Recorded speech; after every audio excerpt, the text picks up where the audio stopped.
go. Much better. Welcome to the Sports Porch Philadelphia. Welcome, one and all. Yes, absolutely. You can find the Sports Porch Philadelphia where, Schwaber? Well, you can find us on the iHeartRadio app, Apple Podcast, Spotify, or anywhere you get your friggin' podcasts. That's exactly right. And you can also catch us on the web. Yeah, where's that? Porcheslive.com. Just click on the Philadelphia tab, the most important tab on the page. No. Anyway, that actually that is correct. And sorry about the weird beginning, but we are back, and I want to thank you for being here. Obviously, we're going to talk Philly sports right now, because that's what we do on the Sports Porch Philadelphia. I think it's kind of obvious. We are live all over the world on Facebook and LinkedIn and Twitter. And if you're watching us, please drop a comment, put something in the chat. Let's talk Philly sports. And without further ado, let's talk about the Phillies. Sure. What's going on? They look like they might be putting a decent ball team on the field now. What's happened, Schwaber? Well, they've won 7 of 8. I know. It's mainly due to good starting pitching. Their starting pitchers have gone deep into the games. It was really crazy against the Detroit Tigers, which are not a very good team. Nonetheless, we had one starter take a no-hitter into the 5th, one take a no-hitter into the 7th, and one take a no-hitter into the 8th, which was kind of crazy. But all starters, Wheeler has had 2 of 3 really good starts. Suarez has had 3 good starts in a row. Nola has had every other start is good and every other start is bad. I know you talk about that on the Phillies report, the Phils report, I guess we're calling it now. Right. And for those of you who don't know, before every series, the Grand Schwabini on the podcast does the Phil's report, where he recaps the previous series and previews the series to come. That is right. And they're very engaging and interesting to listen to. I appreciate your perspective. I think they're fantastic. I do. But I'm a little biased since I'm doing it. Yeah, right. But yeah, one of the things that I said during one of my podcasts the other day was that I caught a statistic that Aaron Nola has given up a home run in 10 consecutive starts. Yeah. That's just awful. I think it is awful, but for a pitcher that's as good as he is, and when I was talking about before, I got to be honest, I think that Nola, he would never admit it, I'm sure, but I feel like he's just kind of like afraid to pitch. Like this is a contract year for him, right? Yeah. I feel like but I wouldn't say it has anything to do with it being a contract year. I feel like he's been this way, for the last couple years. When he just goes out and doesn't think and just fires the baseball, he's hitting corners and it's 0-2. I mean, you cannot believe how many guys he walks or gives up a hit to a 3-2 count when he's ahead 0-2. Yeah, and that's bad. So he's trying to nibble. He's trying to be like Greg Maddux and Tom Glavine.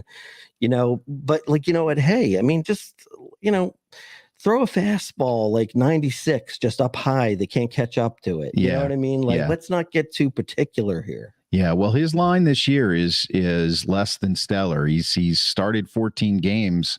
He has 7 quality starts, and he's 5-5 with a 4.60 ERA. And we're old school guys. I know there's a lot of analytics that go into this nowadays that necessarily means something different, but to me, that is less than stellar. I mean, 5-5 with a 4.6 ERA. Well, that's exactly what I said. He's good game, bad game. Yeah, that's exactly right. 7 out of 14, half are good, half are bad. Yeah, you're absolutely right. But the bottom line is that he's not supposed to be an average pitcher. He's supposed to be, top of the rotation. Right. So, he needs to get it together. It's kind of interesting just on the analytics talk. Are you aware there was some really good college baseball this weekend? And there's a kid who's going to go in the early in the first round, who pitched for LSU yesterday. Yeah. He pitched a complete game. He had 16 strikeouts and he threw 156 pitches. Well, that's like they used to do back in the 70s. Right. I mean, right. that's an old school pitcher. Right, exactly. But here, for example, we were talking Phillies. Now, Phillies won the game yesterday. I believe it was 7-3 or 8-3, one of those. And Taijuan Walker, starting pitcher, pitched very well. Yep. 5 innings. Leads the team with 6 wins right now. Five innings. But here's the thing. I mean, he had 83 pitches and pitched 5 innings. Okay. Yeah. And they took him out, and they asked the manager, and he asked the manager, "Why are you taking me out?" He felt like he was dealing pretty well, and the manager said, "Well, third time around the lineup."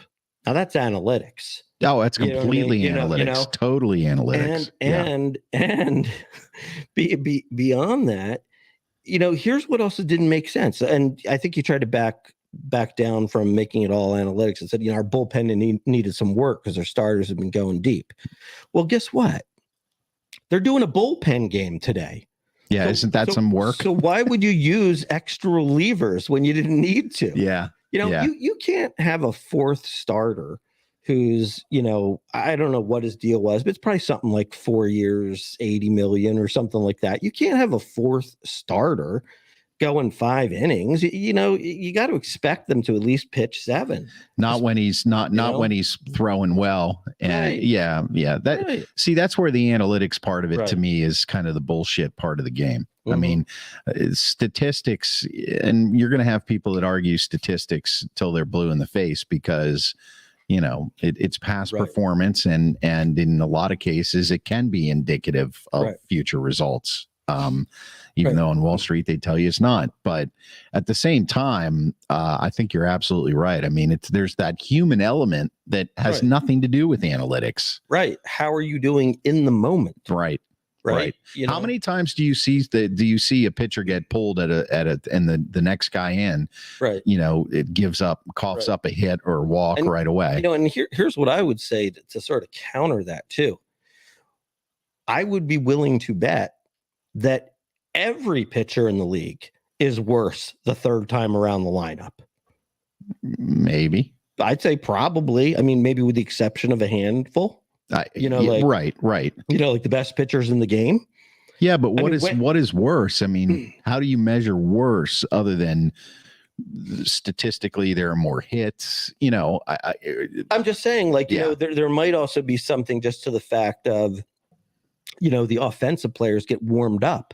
Right. They've seen pitches. It doesn't matter who's throwing them. They see pitches. Yeah. And they get their timing down. Yeah. And they finally connect in the 7th inning. Yeah.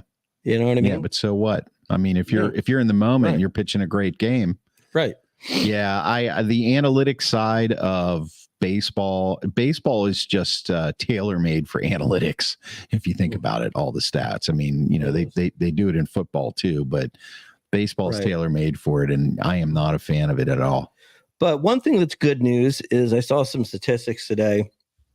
In June, it seems like Trey Turner might be coming out of a slump.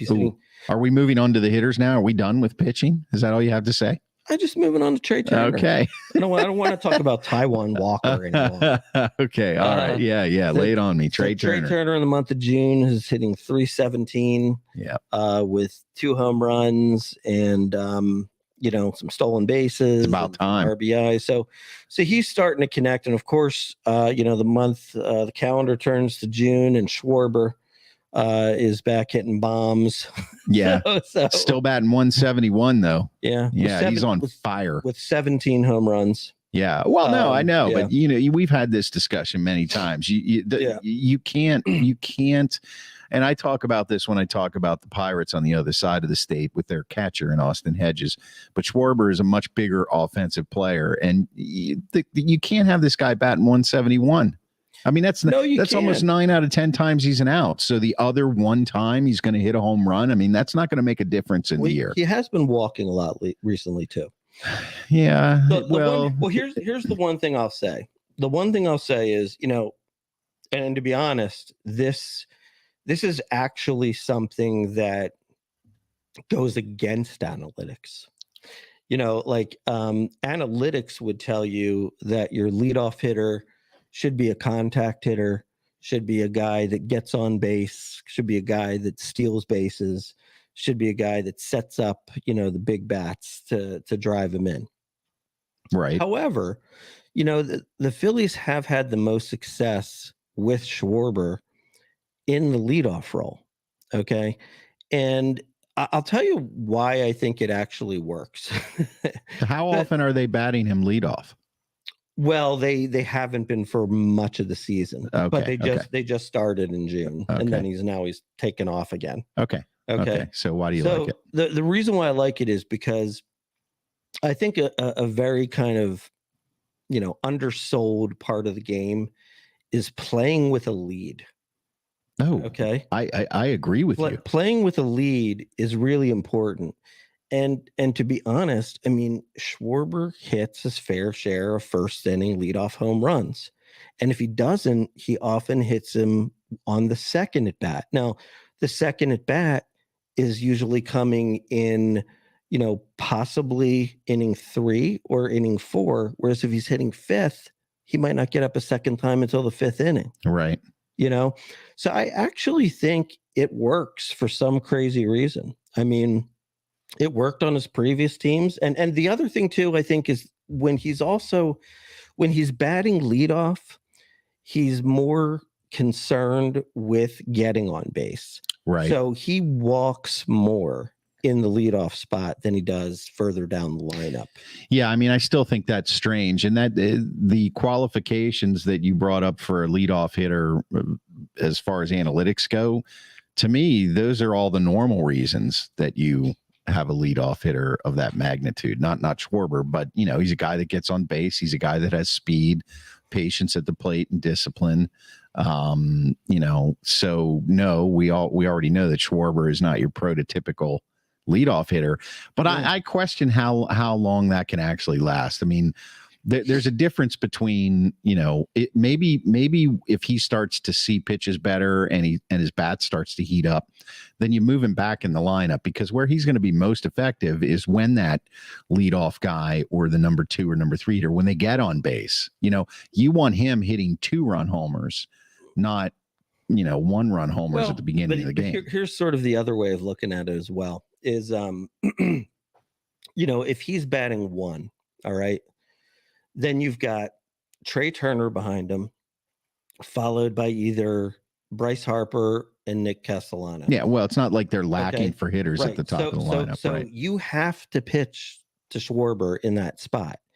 Now, when he's batting like 5th or 6th, you also can kind of, pitch around him a little bit. Right. So, there's just a lot of factors that go into it. All I know is they've had more success with him batting leadoff than they have any other place. So I say roll with it. And, look, I mean, he should get his batting average up by the end of June. It should be in the 200s.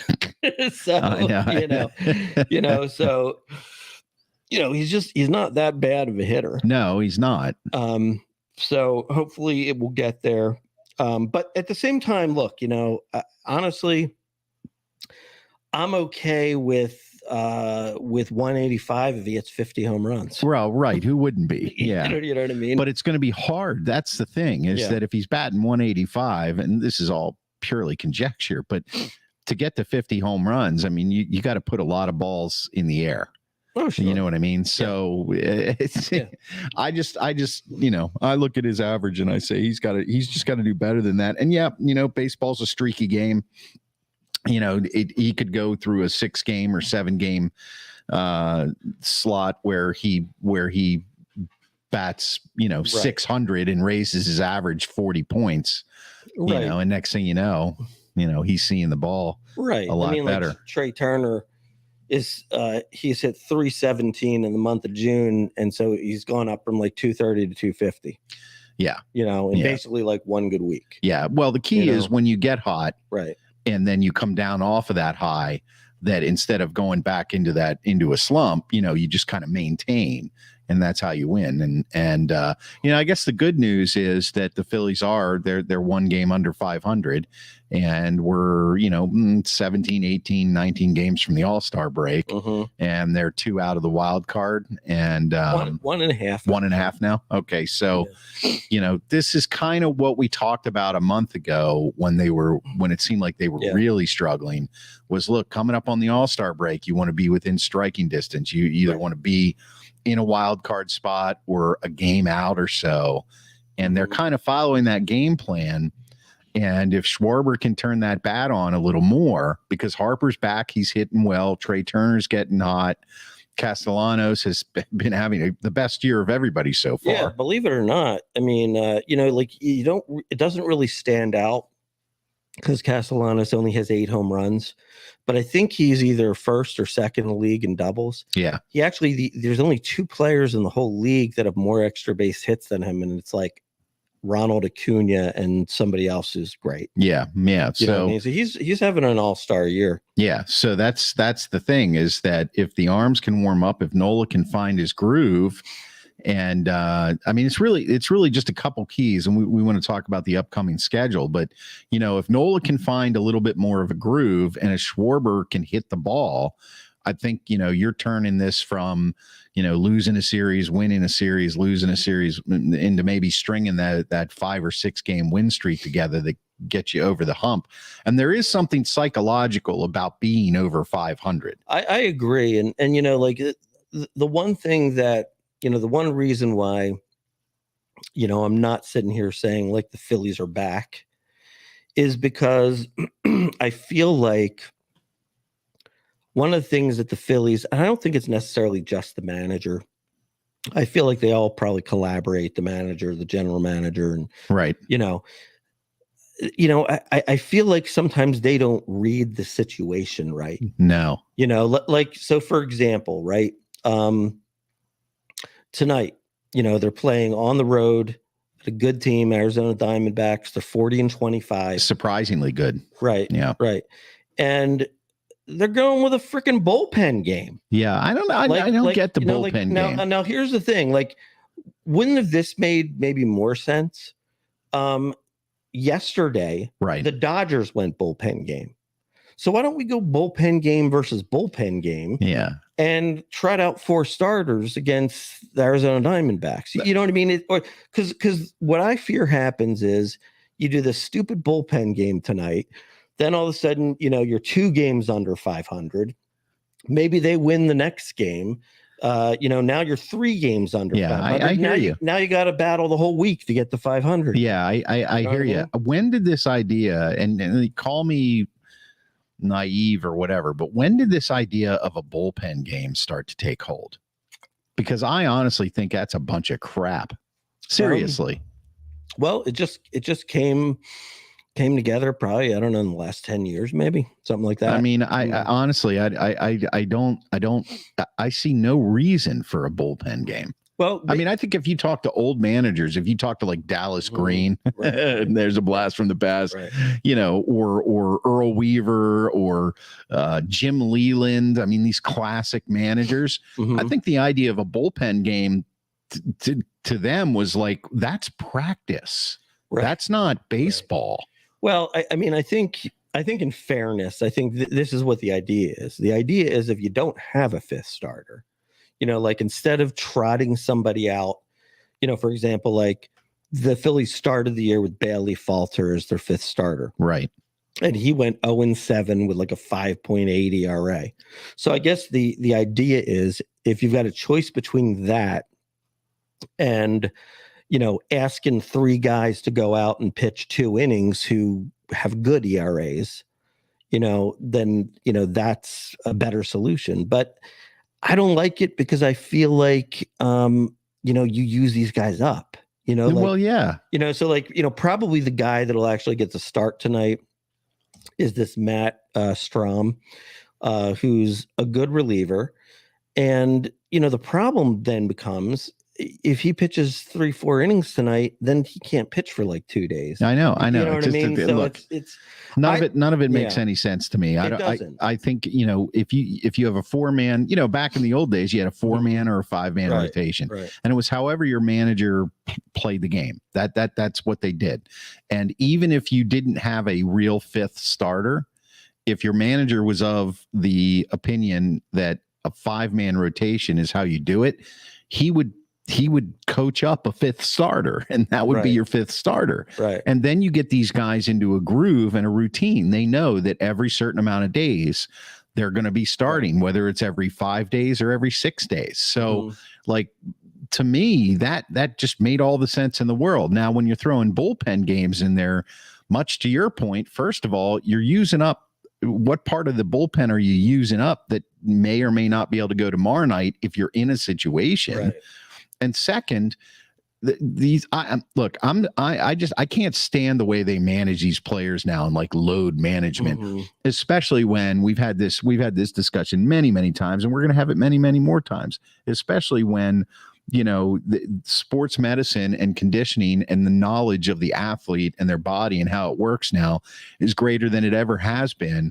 But somehow, Cy Young was able to pitch like 900 games in his career, and get like 600 wins or something, I mean, and that guy pitched in the early part of the 20th century. Okay. So you're telling me we're much better at managing our athletes and their health and all of this analytics bullshit, but we can't throw a guy out there once every 4 days. We got to have a bullpen game, or like when you're talking about it's a rest day after a rest day. Right. That makes no sense to me. Right. No, that makes no sense at all. I mean, I guess I can see it from the aspect of the business side of things, because way back in the day, and even back in our day, they didn't pay the players even on a percentage basis the kind of money they get paid now. You make a $300 million investment, then you want to make sure that it's healthy all the time. I say I'm talking about human beings, of course, but I mean, give me a break. Let these guys play. I mean, isn't that the whole point? I agree. You're playing. Right. You get in a groove. I don't know. Far be it from me to claim to be an expert on any of this, but I think that you're right. I think it leads to a lot of the head scratching moments that we see nowadays. And I see those moments in almost every game that I watch.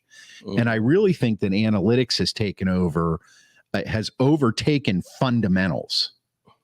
Yeah, I'd agree with you.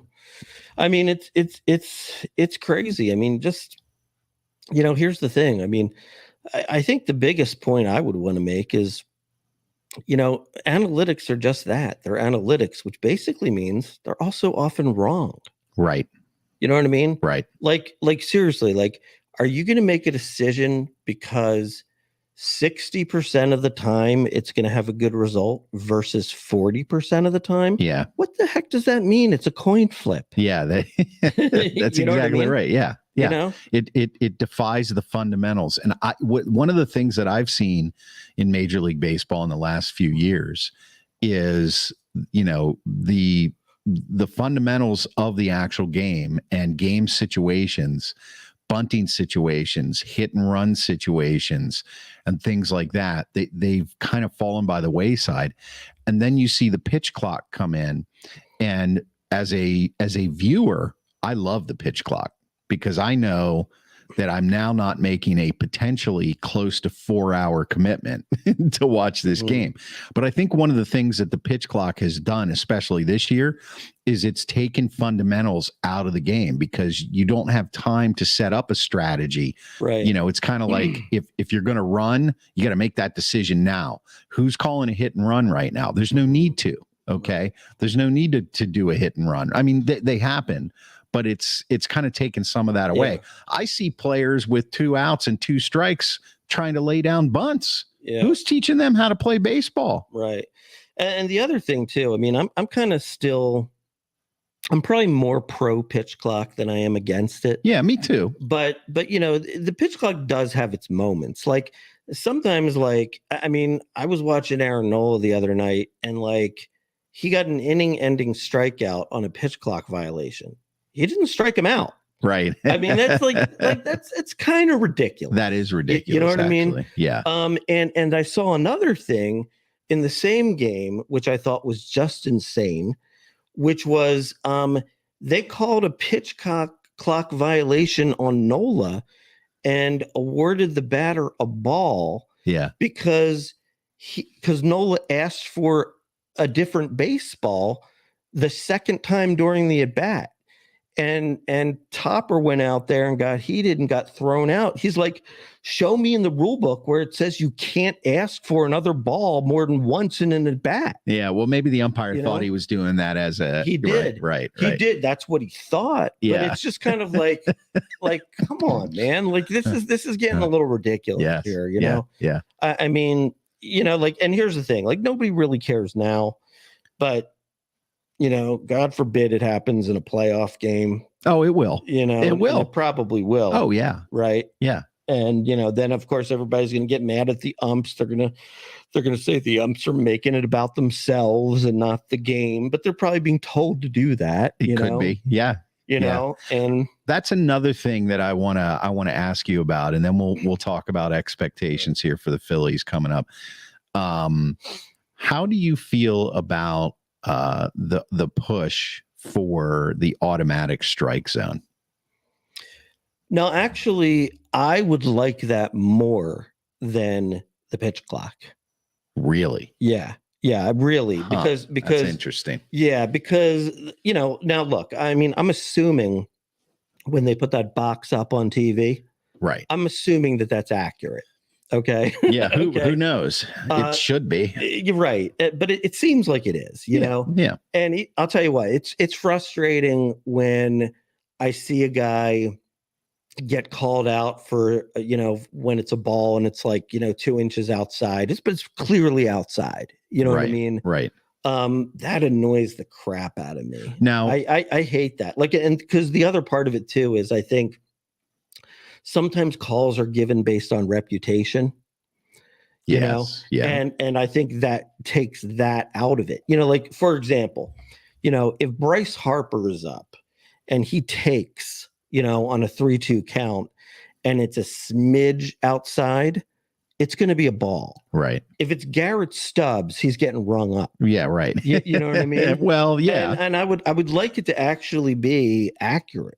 That I would like, because the thing I would like about it is I think it takes out of the equation a lot of the arguing of the different strike zones of umpires. And then of course, even when an umpire establishes their strike zone, then you got the whole thing of, well, hey, if you're going to call it this way the whole game, because then halfway through the game, they start calling it different. Yeah. You know what I mean? I just would like it to be like, hey, look, get it in the box. It's a strike. It's out of the box. It's not a strike. Yeah, I like the pitch clock idea better. I don't like the idea of taking the human element out of the game. I think a huge part of baseball has always been the judgment of the umpires, and it's what makes the game human. And I think if you start to computerize everything, then basically you're I mean, it's going to sound funny, but you're roboticizing the players. Now they just have to become robots, learn where that strike zone is, and to me, taking the umpires out of the game in that way, I mean, pitchers have to establish a strike zone. Every pitcher pitches differently. Umpires, pitchers, catchers, they kind of all work together in establishing, okay, this is where he's going to work. So I'm going to adjust the strike zone, because if I don't adjust the strike zone to the way this guy's going to work, then I'm going to be either ringing up every single batter or I'm going to be walking everybody. And there's that human element. And I don't like the idea. I actually hate that little box when I'm watching it. Do you? Yeah, because it's like, I don't really care where the pitch is, because it's not up to the computer. It's up to the guy behind him. And for the most part, we've watched so much baseball in our lives, we know where the strike zone is. Okay, we have a pretty good idea. So when that ball ends up here without the box and he calls a strike, I'm still sitting on my couch going, "Oh my God, that call sucked," So I don't like it. I think you're taking the human element out of it, and we've taken too much of the human element out of the game. Well, you still have the human element around the bases. Yeah, but at what point, where does it stop? This is like a political conversation. At what point does it stop? They now they have a challenge. They made the bases a little bigger. The pitch clock is really tailored to create more offense if you think about it. Okay, so now you automate the strike zone. Okay, when is it going to get to the point where the camera can read? I thought about this the other day. I thought, you want to know where this is going? Here's where this is going, and I'd love to hear conspiracy theory. No. That's the aliens in Vegas that we hear. No. I don't think this is far off. I mean, it could be, when I say not far off, it could be 5 years away. But they could put a sensor in the ball and a sensor on the bag, and they could literally, if the ball hits they could sense if the ball hits the first baseman's glove before they could set it up so that there's like a little red light, he runs by, and if that light goes off, if it's red, he's out. If it's green, he beat it. And then they would not need replay or umpires. I'm telling you, that's, look far into the future. Well, I would say this. I mean, my biggest irritation with baseball is an umpire strike zone. I think that's always been people's biggest irritation. I don't to be honest, I don't really care if somebody throws over to first base 3 times or needs to walk around the mound to gather himself. I don't really care about that. Right. You know what I mean? But it does piss me off when, a guy comes into the game and is in a bases loaded jam and he throws one, what looks like right down the freaking middle. Yeah. The guy calls it a ball because it's like this high. Yeah. Right. You know what I mean? Yeah. Like that annoys me. Right. You know what I mean? So right. I don't know. I figure I'd rather have the more annoying stuff taken out than the less annoying stuff. But I do realize that, the fans out there that, they're trying to get the younger fans interested with the lesser attention span. Right. And so that's what the pitch clock is good for. Yeah. You know?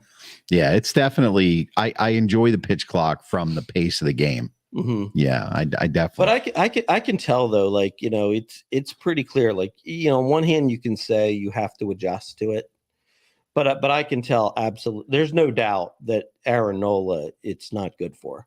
Like, he's one of those guys that he likes to walk around the mound and gather himself and take deep breaths before pitches. I can't do it anymore. Yeah, it's an adjustment. Yeah, and I don't think he's going to be able to adjust. To be honest. Well, I don't know. He's a professional athlete, so they do everything from X-raying your swing and tweaking the way you move your elbow and your hip and your knee and your tap and all that kind of stuff. It may take some of these guys a year or so to adjust to it. I've said all along, I think it's really good for the younger pitchers because it forces them to concentrate on pitching. And you see that with some of the younger pitchers, like especially on the Pittsburgh Pirates staff, where they are much more focused on trying to hit the strike zone and get their pitch down. Yeah. Whether or not that turns into something later in the season, you don't know. But I think you're right. Pitchers that have been around for a little while and have that established routine like Nola does. Right. Like Scherzer's another one who hates it. Of course he does. He's been around. He's been great forever. And now you're taking that. It's a control thing. When you're the pitcher, you can control the pace of the game. Right. And now you can't. Right. So yeah, I can totally understand that. Okay. So schedule coming up. We got 3 in Arizona, or 4, I'm sorry, in Arizona. And then where do we go from there? The A's. Let me tell you something about the A's, man. The A's have been hot lately. They do not roll over and die. No, they've been hot lately. But they are a horrible team. I'm sure they are. They really are. I watched them play 3 against the Pirates, and they took 2 out of 3. And I couldn't believe. Almost took 3 out of 3. I know. I couldn't believe what I was watching. Well, but you know what? Here's the thing. Like actually, what you kind of hope is you hope that the A's keep winning this week. Because eventually it'll give out. It's sort of like the law of averages. Like like, at one point they were like 13-50. I know. They're not going to win 30 games. No. They're going to win 60. So at some point they're going to at some point they're going to go on a streak or two. Right. And so they've hit one now. Yeah. So you just got to hope that it fades by the time the Phillies get to them. Yeah, right. And you're kind of hoping the same thing with the Diamondbacks. Like, nobody expected them to be 40-25. So you're kind of hoping like, okay, let's regress back to the mean a little bit here. Yeah. Let's, maybe if we get fortunate, we can get 3 or 4 and okay, so now they're 41-28. Right. Well, right. Well, and so when you're playing the Diamondbacks, if they regress to the mean, you want to take some games from them because you're looking at them at this point in the season.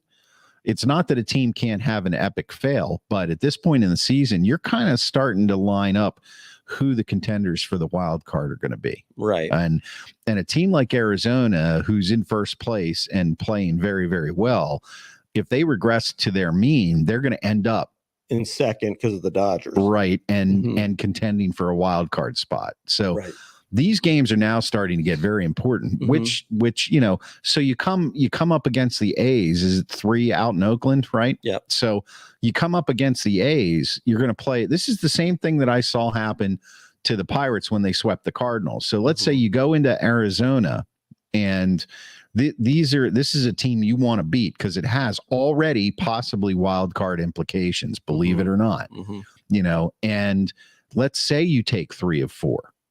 Okay. Now you go into Oakland and you mail it in because you're like, wow, we just, because the losses they have implications, but not direct implications. Right. So that's the danger. I'd rather, and can't change the schedule, but I'd rather see them go into Oakland and then go into Arizona, because you can go into Oakland and like warm up and then go into Arizona and play baseball. I mean, to be honest, though, it's true the Phillies' talent is better than the record, but still, your record is your record. True. And to this point, we're win one, lose one. Yeah. So until they prove otherwise, you got to come to play every game. That's true. Yeah, that's true. That's the way I look at it. Yeah. Well, and then throw in 2 bullpen games or something like that. Right. Yeah. Why can't you do a bullpen game against the A's?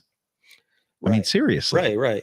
Well, and the other thing too is, look, there's two directions I would go. One is, you got a guy, Griff McGarry, who is, look, the Phillies have 3 pitchers in the minor leagues. One is, a supposed ace who got injured in the preseason. So we got to wait till the second half for him. The other is, probably like, they think is like a number 2 or a number 3 guy. And he's a little younger. I think we drafted him at 19. He might be 21 now. So we might have to wait a year on him. But this other guy, I think Griff McGarry, I believe he's like 24. And he's one of these guys who was sort of like, wasn't a high pick. Maybe it was like 5th round or something, but it's just really developed and is really good. You know? Now, my feeling is, look, throw him out there instead of this stupid bullpen game, right? And if not, if what the plan is to, make a deal for a pitcher, and just freaking make a deal for a pitcher already. Right. You know what I mean? Like, just do it. I mean, look, you can, like, Dombrowski can tell which teams are, look, I mean, yeah, does the 3rd wild card leave a lot of teams in it? Sure.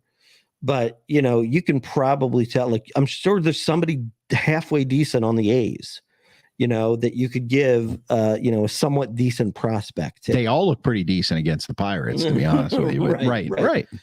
So come on, you know what I mean? Like, just pull the trigger on a deal for some guy, makes $10 million a year, who's like, going to go 9-8 and, have a 3.8 ERA.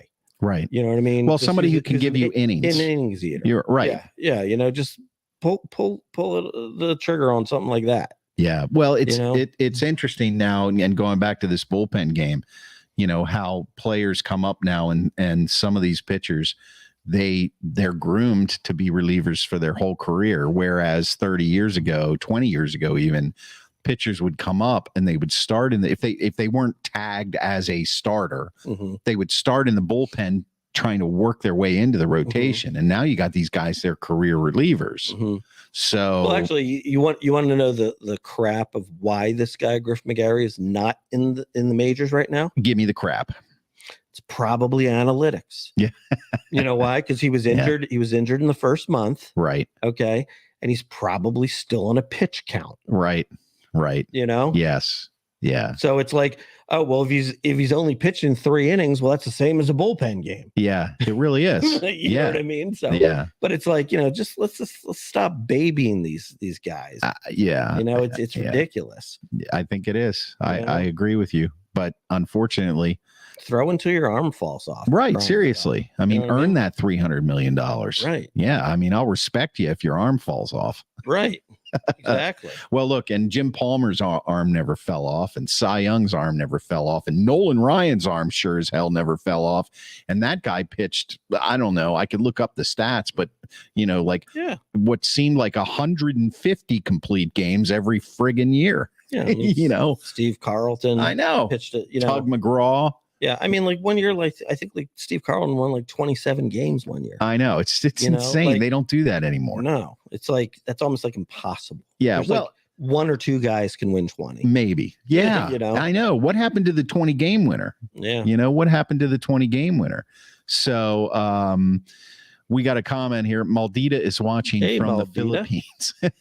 What's up? How are you doing? Thanks. I hope it's nice and sunny and warm where you are. Yeah, because it's not here. It's not here. So expectations, Schwaber, we're getting, and this is pretty much just a Phillies report. This one, because we don't really have a whole lot to talk about between the other sports, but we will soon. We're almost at the All-Star break, believe it or not. We're about 16 games from being halfway through the season. Is it though?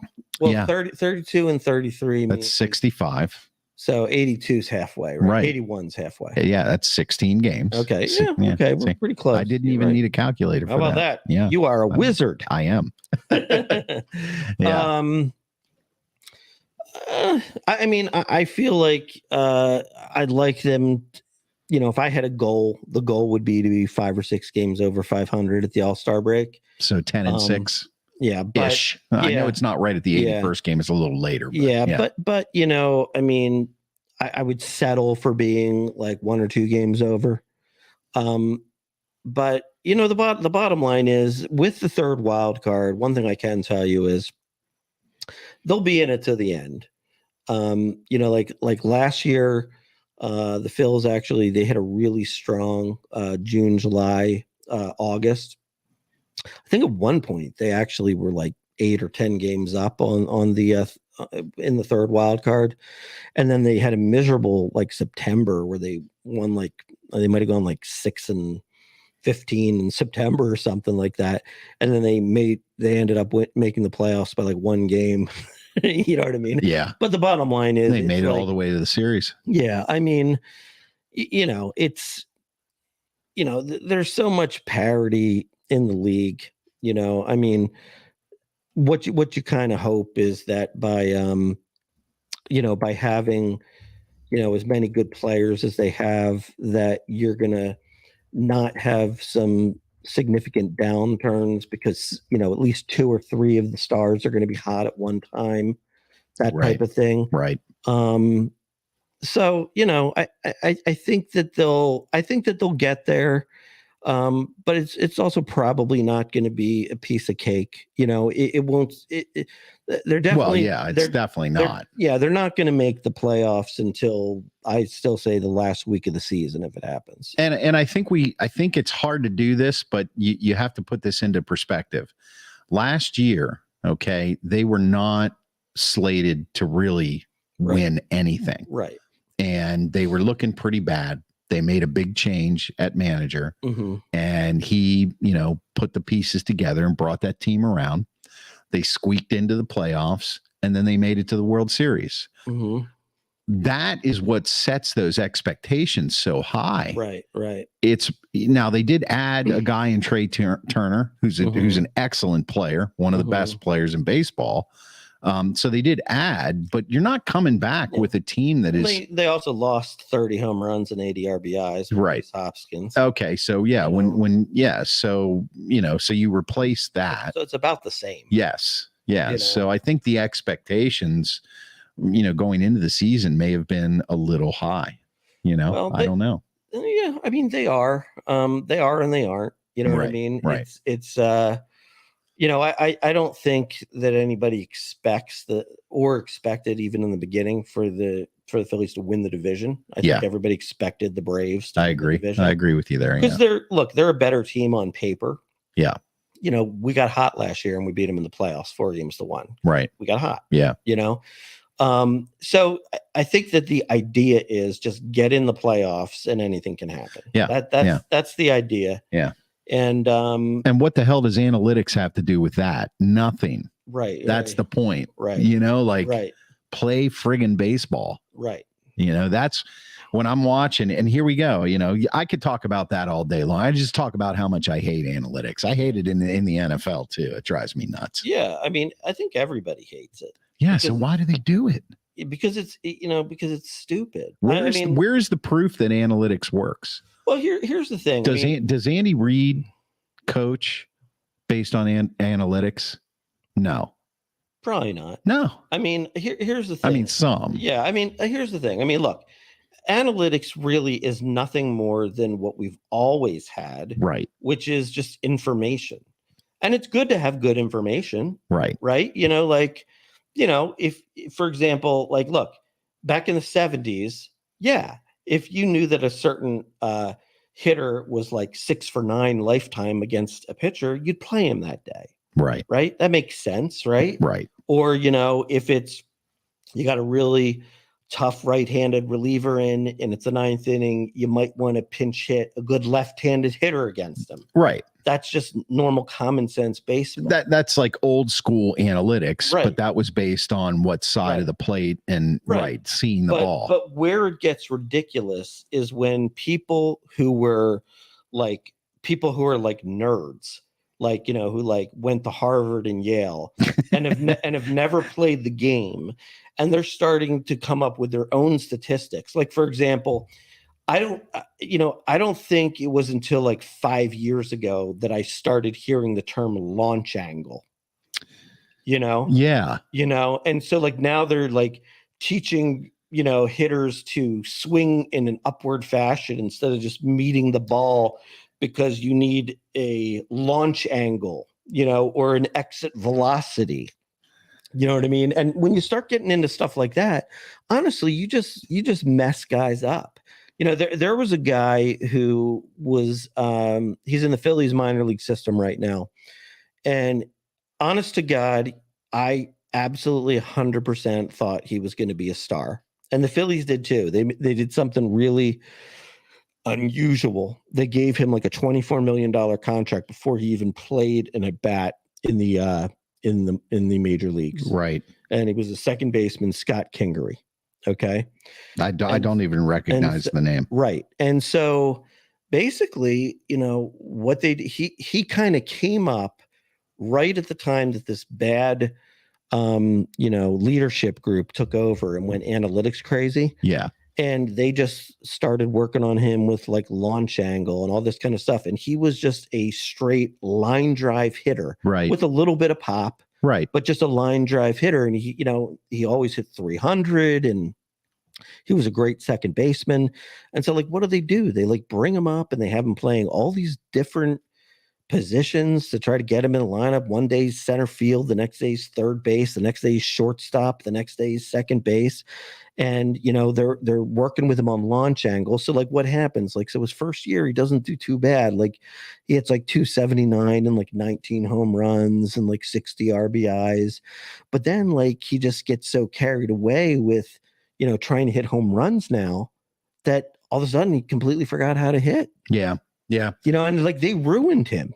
They ruined him. Yeah. Well, and coming up when we were younger, it was all about line drives. Right. It's all about hitting the ball and line drives. Right. And most home runs are really long line drives. Mm-hmm. They just happen to be up, and they keep carrying. So that's ridiculous to me. I don't want to say that analytics is ruining the game, and we get a comment from Amy May here. She's obviously she's drinking right now. If I were taking a shot every time Chris said analytics, I would be drunk. analytics. So so I don't we can argue about this, and I think our cohort on the other show, he probably feels the same way. You know what? I was listening to the guys on Philly Sports Radio this morning, and they were talking about that LSU pitcher. Yes. Who threw 156 pitches. And they said, guess what? I guarantee you, whoever selects him in the draft next year, the first thing they're going to do is put him on a pitch count. I know. It's just, they're going to. Absolutely. And it's absolutely. I agree. All right. So, well, the Phillies seem to be doing much better. They've won 7 of 8. They got a late 9:40 on the East Coast out here. Yep. Will be the game, and we'll obviously look forward to the Phils report after the series. DeFlitch. Yeah, Steve chimes in. He says he loves analytics. Yeah, you know what? I don't know why I'm so stupid. He's an engineer. So that's right. Yeah. Of course. Numbers. Yeah, analytics. Yeah, and they don't add up. Just work on the blinds, Steve. That's right. Yeah, just make it so that my blinds are like, they make it dark for real. Yeah, just want room darkening. Okay. What I want is blinds up, blinds down, and I don't want to have to like hook on to any special Wi-Fi. Right. You know what I mean? Right. That's what we want. Yep. All right. Well, listen, guys, that's it for the Sports Porch Philadelphia this week. I want to thank everybody for watching us on Facebook, LinkedIn, Twitter, and YouTube, and also for listening to us on American Busker iHeartRadio, and remind everybody that you can catch us and subscribe to the Sports Porch Philadelphia on the iHeartRadio app, Apple Podcasts, Spotify, or anywhere you get your friggin' podcasts. And of course, Schwaber, where else? You can catch us on the web at theporcheslive.com, theporcheslive.com, click Philadelphia tab. And there you have it. All right. Looks like it's time to cue the music. Time to go hit the baseball in 100-degree weather. Oh, yeah, out there. Well, it's out in Arizona. It's air conditioned. The ballpark has a roof on it. I've actually been there. Yeah, I have too. Yeah. Wow, we shouldn't end the show right now. I can tell you some stories about being there. I met Randy Johnson there. Did you? I walked right into the locker room. Name drop. I'll tell you that. Next time around. All right, guys, thanks for listening. We are out. We'll see you next week.